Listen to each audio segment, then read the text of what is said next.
So, what if you could have a confidence that was so rock solid, it could never, ever let you down? Well, today we're going to dig into a powerful declaration made almost 2,000 years ago about exactly that, a kind of faith that can make you truly unshakable. I mean, we've all been there, right? You put your absolute confidence in something, maybe a person, a job, an idea, and then poof, it just fails you. And you're left with that sting of humiliation, you know? That awful feeling of being completely let down. It's just part of being human, I guess. But what if? What if there was a kind of confidence out there that was so solid, so unshakable, that it could never lead to that feeling of disgrace?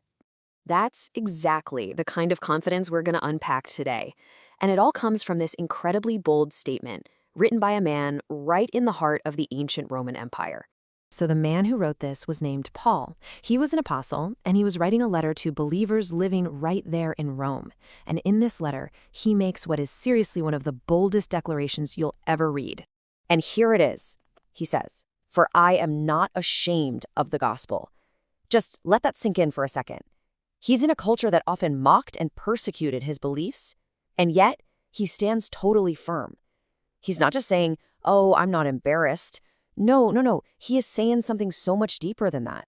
Okay, so to really get what Paul is getting at here, we've got to dig into what he actually meant by that word ashamed. Trust me, it's way deeper than you might think. You see, the key is really in the original Greek language. The word he used for ashamed isn't about, feeling a little awkward or embarrassed. It literally means to be disgraced, to be personally humiliated because you put your confidence in the wrong thing. Think about it like this. It's that deep, gut-wrenching feeling you get when the career you built your entire identity on just crumbles, or that social status you chased after just evaporates. That's the feeling. So when Paul says he is not ashamed, he's making this huge declaration. His confidence in the gospel is absolutely 100% not misplaced. It can't fail him.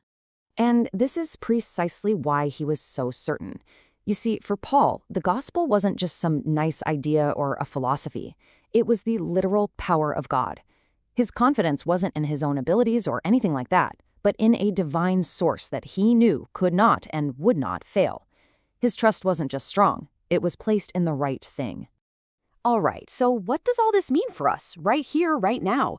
This isn't just some old history lesson. Paul's confidence and the reason for it has a direct application for our lives today. Believe it or not, the exact same confidence that Paul had is available to every single one of us today. The source material makes it really clear, just as he put his trust in the gospel, we can do the same.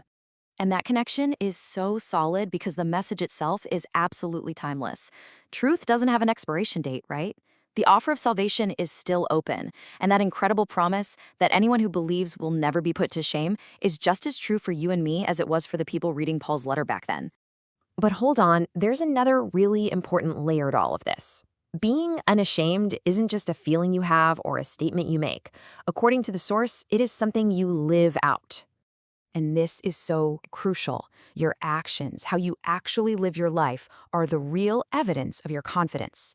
Paul didn't just talk the talk, right? His entire life was a demonstration of his unshakable trust in this message. He walked the walk. And this contrast really spells out what's at stake. On one side, you've got a life that is truly unashamed. You're proclaiming the message, you're applying it to your life, you're letting it transform you from the inside out. But then, on the other side, the source points to a life that, through its actions, is actually ashamed of the gospel. That looks like allowing unchecked sin, indulging selfish desires, or ignoring scripture. Those actions kind of whisper that you don't really have confidence in the message's power to change you. So what's the result of living this way? Well, when you live a life that's fully confident in the gospel, it becomes visible. The idea is to let the message so completely dominate your life that other people can't help but notice. They can literally see, as it says in the book of Acts, that you've been with Jesus. It's an unmistakable, powerful change. So after all of this, it really comes down to one final question for you to think about. It's not about the words you say. It's about what your actions, your choices, your day-to-day priorities, what do they declare? When you take a hard look at your life, where is your confidence truly placed?